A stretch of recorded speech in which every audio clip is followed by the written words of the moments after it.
Probably the craziest atmosphere was LeBron's first game back in Cleveland. Oh, shoot, yeah. I have never in my life at any sporting event been in a place like the arena in Cleveland. The first time you guys December 2nd. Came back, you December still 2nd. remember the date. I will never forget that day.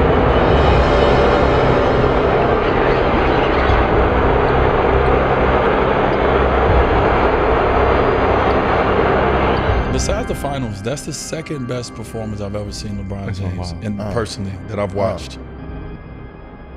Because to go back in that environment, in the atmosphere, forget the game of basketball. How are you processing strangers that don't know you? Yes. They're buying T-shirts and they're celebrating, saying F you. Can you give me a story of going to a city and seeing the Earthlings, the fans, react in a way where you went, what am I a part of right now? I always take it back to that first game in Cleveland.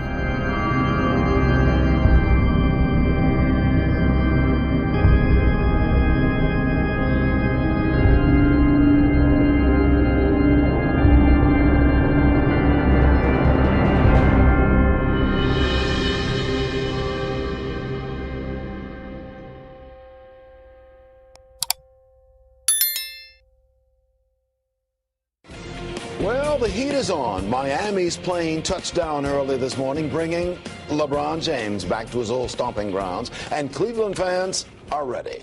We got on the elevator at the hotel before when we was going to get breakfast in the morning, and there was people on the elevator with LeBron shirts on. It was LeBron and us on the elevator. And I'm looking at dude like, how are you processing all of this? No doubt. Yeah.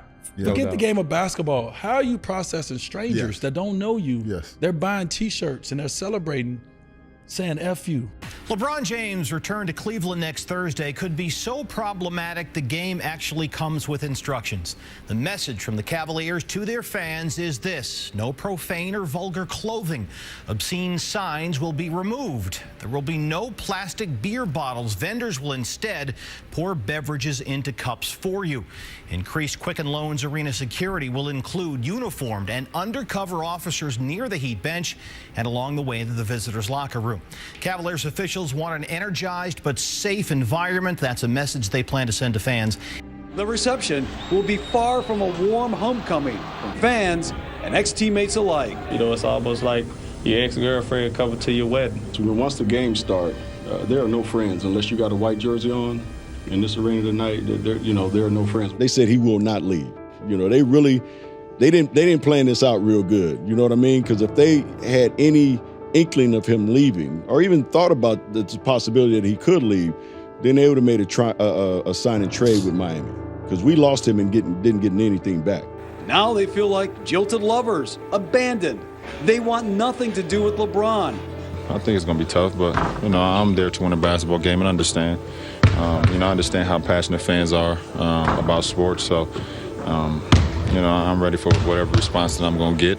I don't think we know what to expect, but I'm sure it's going to be something like we've never seen before. Some area restaurants and bars have a special room for fans to cleanse themselves of LeBron. The LeBron flap in the urinal, that's to represent what? That's more just, having a little fun with a guy that broke everybody's heart, and, we're all adults and we'll get over it and move on. Trying to flush away the memories? That's a good way to put it. I would never forget the Cleveland game. The first time we went back to Cleveland, I would never forget being in the locker room. And that was the time where I looked at LeBron and I was like, hey, this guy's he's not normal. He's really not normal. I've always said it, but I really felt it. It has the feel of a playoff game. The Q will rock tonight as the Cavs take on LeBron James and the Heat. Cavs players say they're getting flooded with text messages from across the league saying, beat the Heat. Everybody in the world with us. I was really hurt and immature of how to handle it, for one. If I can go back, I'll just put my head down and keep working and getting better. And obviously just tackle it a different way, which I didn't. We got a lot of people behind us, and I'm grateful for that. It's definitely a big game for the city and for the organization as well. It's gonna be exciting. It's gonna be hectic at first because I know we're gonna be excited. We're gonna be energized. So it's gonna be fun. It's gonna be a fun game tonight. I'll tell you that. looking back on it now as we sit here talking, I mean, you got to do what's best for you, right? So, but I didn't have, I trust me, I didn't have that mindset at the time at 26, 27. You, like everybody else, was watching to hear what LeBron was going to say when he had the television special. No, I didn't watch it. And this fall, I'm going to take my talents to South Beach and join the Miami Heat. For me, I'm biased, and I was kind of disappointed. How surprised were you? The only thing I was surprised about was him going to Miami. What's the collective mood now within the organization? It's going to be a transition. It definitely feels weird. It was awkward kind of to see Chris Gent walk out of the tunnel. He's the only coach that remained from Mike Brown's staff. He was LeBron James' shooting coach here. LeBron was on the floor. Chris Gent went right on the floor, didn't even make eye contact, and I don't think LeBron looked back down this either way. On Thursday, it's finally here. You go back to Cleveland. Right. What do you want to happen there? What do I want to happen? If I could, the best thing for us to happen is for us to win. You know, I want to win because I'm a competitor. But I also want the fans of Cleveland to know that I still much respect, much love for them fans because they see me grow, and I seen them grow when I was an 18-year-old kid to a 25-year-old man. So it's gonna be emotionally draining for myself. I already know it's starting to hit me already. It's gonna be emotionally draining, but you know, all in all, I hope the fans respect me, and I'm gonna respect them. I always will have respect for them, but I know how passionate they are. I understand. It's going to be an unusual night, but it's going to be an exciting night, a playoff atmosphere at the Q. And like, I was a part of the media corps that was causing problems, and we were all over the team. Well, Brian, the weather out here in Cleveland is raw, it's bitter, and there's nearly 100% chance of rage. I've never seen fans that mad at a person. Come on, man. Come on, man. When we went back to Cleveland, Come on, man. I have never saw hate. I didn't grow up in the times like where our parents can tell us about the hate that they experienced by being black in America. I didn't grow up in those times, but I grew up in the times where I went back to Cleveland. And that's why the NBA and the Cleveland Cavaliers and the Cleveland Police Department have put together security the likes of which Quicken Loans Arena has not seen before. That was crazy.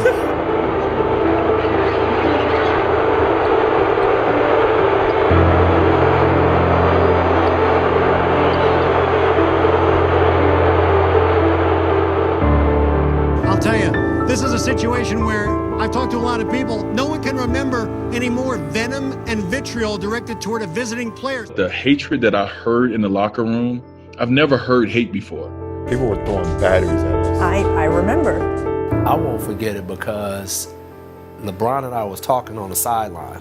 It was like a dead ball. And he was here and I was here.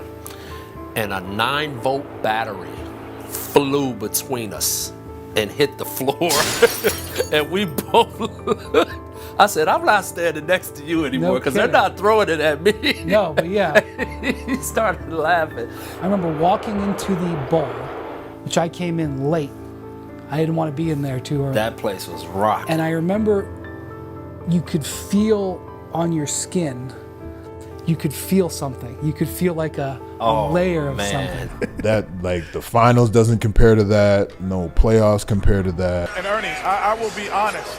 I've been in 2 NBA finals, and I've not seen the electricity in a regular season game ever in my life. I've been around basketball for 25 to 30 years and have never seen an electricity in a building and the intensity in the building. This feels like the NBA Finals right now. It was just like you felt all of the like intensity, all of the anger. And when we talk about racism, when we talk about the things that people said to us. I will say this because we're all kind of built for it anyways. That run out. Ooh, that run out. Bro, if you weren't ready to bump after that. Yeah. In the locker room. Yeah, that's what I'm saying. That was almost more electric than any final game I ever played in. You know what I mean? Like, you can hear someone say something, but if you ever heard the sound of hate, it is the most like uncomfortable thing to experience. And like, I remember walking out of the tunnel, and it wasn't just boos, and it wasn't just I hate yous. It was the look on people's faces. It was the things that was coming out of their mouths and like how raged they were, like in anger.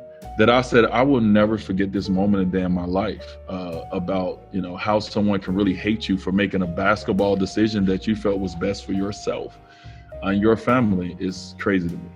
I see some ugliness, and I from fans that I didn't know existed, and I come from the inner city of Chicago. LeBron James and the Miami Heat at Quicken Loans Arena on a night unlike any other. There is LeBron.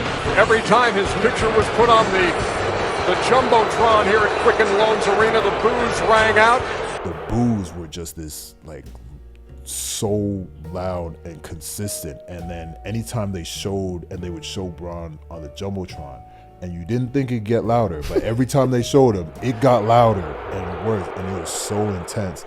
Like that, like when you talk about being in like a real hostile environment, that was it. And I was terrified when I went back to Philly, and they gave me a standing ovation. I'm gonna bet my life on it. He's not gonna get a standing ovation. Here's LeBron to the scorer's table. The question is, would he go through the usual pregame routine involving the slapping? LeBron with the jumper. James with a beautiful move. Wow. It was so deafening, like loud and just like intense for the entire time.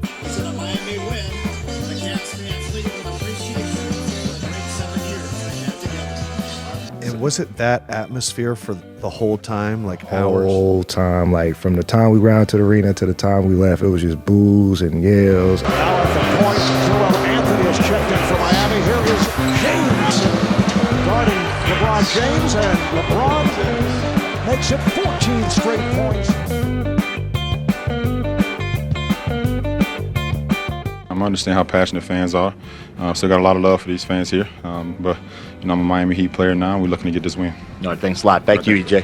I never people who was talking about my mama. Yeah. In a way, I ain't never seen nobody talk about my mama. Like from people trying to throw batteries on the court. We had somebody try to grab an officer's gun. Like it was just crazy stories like that. And it was just like you guys are really that mad that he left Cleveland to come to Miami. Like, I'm confused. Like, how can you be that mad? Yeah. And so man, they bought into it, you know, from the jump. You know, Bron was very vocal. You know, he's always been very vocal. He had 40 in the third. Man, something. Then he like go out there and hit 40 in the third and sit down in the fourth. Yeah.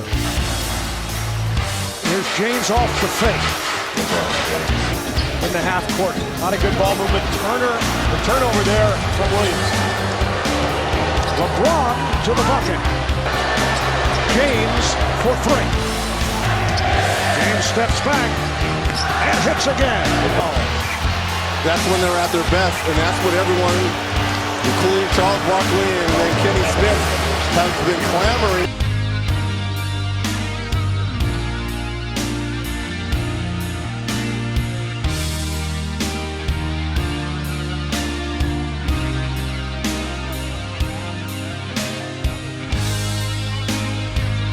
So LeBron. You go to the locker room after the game, and what is that like? Like, because you're all realizing this could be an entire season of this. The fans had their say tonight. What would you like to say to them if you could? 7 great years. Loved every part. Loved every moment. From the growth when I was an 18-year-old kid to a 25-year-old man, and you know, tried our best as a team. We tried our best to bring a championship to the city, and just try to play hard every night. So I got the utmost respect for this franchise, utmost respect for these fans, and you know, just continue the greatness for myself here in Miami, and try to get better every day. You can't go back with your decision, but do you regret how it ended? Would you like to apologize for the way it ended? I don't want to apologize. I think you know, my intentions was not to hurt anyone. You know, my intentions were solely on kids during the whole process, and you know, I always say, you know, decisions I make, I live with them. You know, there's always ways that you can correct them or ways that you can do them better. But at the end of the day, I live with them. And, you know, I'm satisfied. I'm happy right now. Was it impacting LeBron, though? I mean, this is his hometown. I don't know. It was hard to say because at one point, he kind of embraced being the villain. Like, okay, y'all don't like me for making a decision that's going to help my career, help me be a better basketball player. So is it real personal, or is it Y'all just don't like what I did. So for him, it was kind of like he embraced it. It was like, yeah, I'll be the villain for right now, because at the end of the day, that's all it is. The thought by many was that LeBron James embarrassed Cleveland by the way he left. The decision, thought by all, was that he embarrassed the Cavaliers in his return. After the game, James said he was exhausted from all the emotion that he inevitably had to expend on his return. But think about how tired the Cavaliers were trying to stop him, particularly in that third quarter. Rachel Nichols was in Cleveland. He threw his chalk. I mean, it was a combination of a lot. I mean, I have nothing bad to say about it. A special player and person to be able to respond to all of this scrutiny. James played it straight. Just try to keep a clear head about it. It's nothing personal for myself to these fans. It won't be ever. This is our brother coming back into a very emotional situation. You know, we knew that this guy right here is very mature, can handle himself in any situation. It seemed like he always rises to the occasions when things look at his darkest for him. And he did that again tonight. So I'm just watching this man. I've never seen a performance like that. You know, he was so good, and when he was like and locked in and just so efficient, and it was like it was really impressive to me.